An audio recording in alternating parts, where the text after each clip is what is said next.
जो उधर से आए और इतना बड़ा इदारे को अटैक कर सके? किधर थे वो सिक्योरिटी और वो इंटेलिजेंस? ये हमारा हक है जानने के लिए। हम चाहते हैं एक स्टेटमेंट आए। मारा गया लश्कर तैयबा का इंचार्ज, ये बड़ी जानकारी मिल रही है। लश्कर तैयबा का इंचार्ज सैफुल्लाह उर्फ खालिद को ढेर किया गया। पाकिस्तान के सिंध में सैफुल्लाह को मारा गया है। It was expected the way ये पिछले कुछ अरसे से वो ये काम कर रहे थे। क्या जो प्रिकॉशनरी मेजर्स लेने थे हमने उस अंदाज से लिए नहीं, वो कामयाब हो गए। हमलावरों ने पाकिस्तान में लश्कर के टॉप कमांडर सैफुल्लाह खालिद को ढेर कर दिया। जो प्लान उन्होंने जिस अंदाज से किया है इस सारे ऑपरेशन को भी पाकिस्तान की जो फौज है आज डर्टी बिजनेस तस्लीम करती है, और अगर मिनिस्टर ऑफ डिफेंस इसको डर्टी बिजनेस तस्लीम करते हैं तो फिर इन लोगों को वंस फॉर ऑल खत्म क्यों नहीं किया जाता? आलिया कसाब पाकिस्तान का ही सिटीजन था और पाकिस्तान की तरफ से ही जाकर और यहाँ पे जो लश्कर तोयबा और लश्कर जंगवी और डिफरेंट किस्म के जो टेरर आउटफिट जो पाकिस्तान ने सपोर्ट कर किए हैं, बनाए हैं और रखे और अभी तक रखे।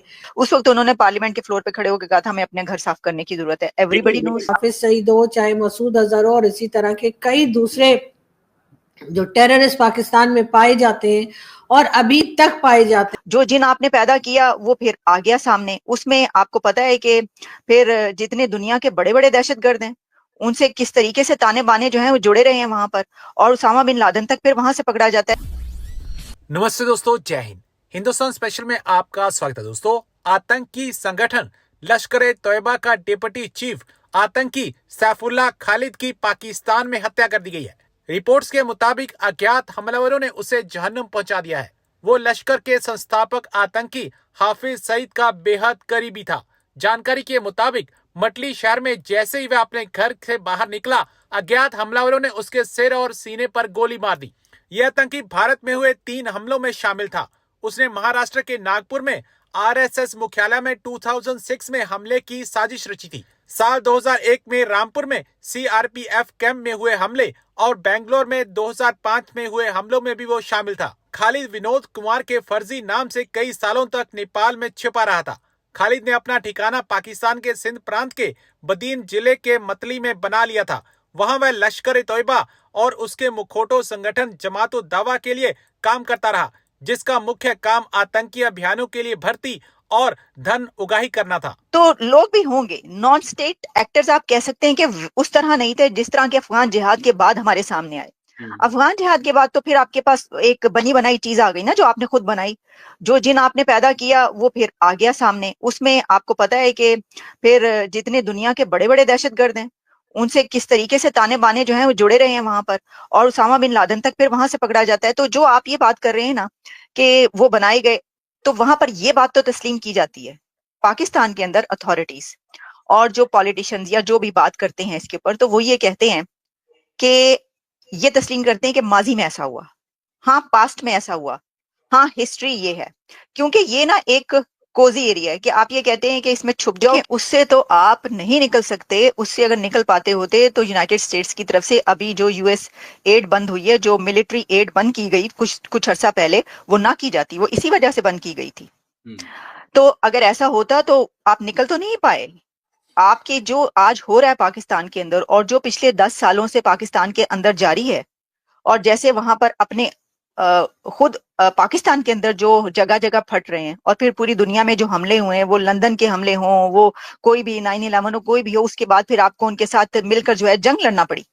ये जो कुछ हुआ इससे नहीं निकल सकते। लेकिन जो आप कह रहे हैं ना कि देखें, डिनाई करना तो बहुत आसान है ना, वहां पर वो कैसे नहीं एक्सेप्ट कर सकते ना, वो नहीं एक्सेप्ट करेंगे इस चीज को कि जी आप देखें कि मुझे याद है कि मैंने आर्टिकल लिखा जब ये हुआ था इसके ऊपर, ये यूएस विड्रॉल के बाद जब तालिबान की हुकूमत आई तो जंजीरें तोड़ के दाखिल हो गई, ये तोड़ के दाखिल हो गए, हमने ये लिख दिया, तो जी जो धमकियां, जो कॉल, जो वो, तो मुझे कहा यह जा रहा था कि जी आपने ये कैसे सोचा कि ये हमने बनाया। सवाल क्या होता है, आपको किसने कहा है कि तालिबान हमने बनाए? आपको किसने कहा है कि ये जिहाद हमने क्रिएट किया? ये कहां से?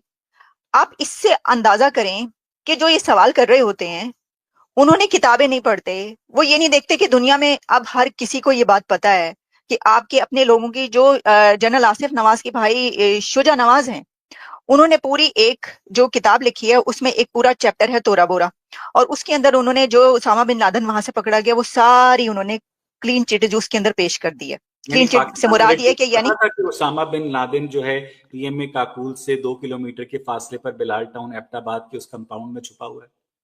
देखिए वो तो ये कहते हैं कि नहीं मालूम, लेकिन जैसा मैंने आपको कहा आप किताबें पढ़ लीजिए। जो शुजा नवाज की किताब है उसके अंदर आप देखिए कि उन्होंने क्या लिखा है उस कर्नल की जिसने उनकी मुखबरी की थी उसकी। का साहब पाकिस्तान का ही सिटीजन था और पाकिस्तान की तरफ से ही जाकर और यहाँ पे जो लश्कर तोयबा और लश्कर जंगवी और डिफरेंट किस्म के जो टेरर आउटफिट जो पाकिस्तान ने सपोर्ट कर किए हैं, बनाए हैं और रखे और अभी तक रखे, उन्हीं के ग्रुप में लोगों ने ये अटैक प्लान किया था और उन्हीं ने ये अटैक किया। साथ साथ नजम सेठी साहब का ये भी कहना है कि उस वक्त के प्रेसिडेंट आसिफ अली जरदारी साहब जो है वो भारत के साथ अपने टर्म्स को बेहतर करना चाह रहे थे, और इस सिलसिले में ये बात की जा रही थी कि जो है न्यूक्लियर एसेट्स जो दोनों कंट्रीज के पास है उसके ऊपर कोई ट्रीटी साइन की जाएगी कि जिसमें पहले फायर ना करने की बात लिखी गई होगी और उस पर दोनों कंट्रीज एग्री करेंगी। लेकिन उससे पहले ही इस किस्म का अटैक प्लान कर दिया गया और उसके बाद काफी साल जो है वो भारत और पाकिस्तान आपस में बात नहीं कर रहे थे और टेंशन जो थी वो मुसलसल थी। आज भी पाकिस्तान इस बात से इनकार करता है, ना सिर्फ ये बल्कि उड़ी, पुलवामा और इसी तरह के पठानकोट और कई दूसरे इंसिडेंट जो बाद में भी भारत में होते रहे। भारत ने बार बार उसके लिए जो है वो सबूत भी पेश किए और बात भी की और पाकिस्तान से कहा कि जी अगर आप इसमें शामिल नहीं हैं और आप कहते हैं कि जी ये कोई नॉन स्टेट एक्टर्स हैं और ये हमारे सपोर्ट किए हुए या स्टेट स्पॉन्सर टेररिज्म नहीं है तो आप इसके ऊपर काम कीजिए। लेकिन पाकिस्तान ने हर बार कोई ना कोई बहाना करके इस बात को इनकार कर दिया और कहा कि नहीं जी हमारे यहाँ से तो कोई था ही नहीं। ये और बात है कि लखवी हो, चाहे हाफिज सईद हो, चाहे मसूद अजहर हो और इसी तरह के कई दूसरे जो टेररिस्ट पाकिस्तान में पाए जाते हैं और अभी तक पाए जाते हैं, ऐसा नहीं कि अब वो कहीं चले गए या मर गए या मार दिए गए, अभी भी वो यही है।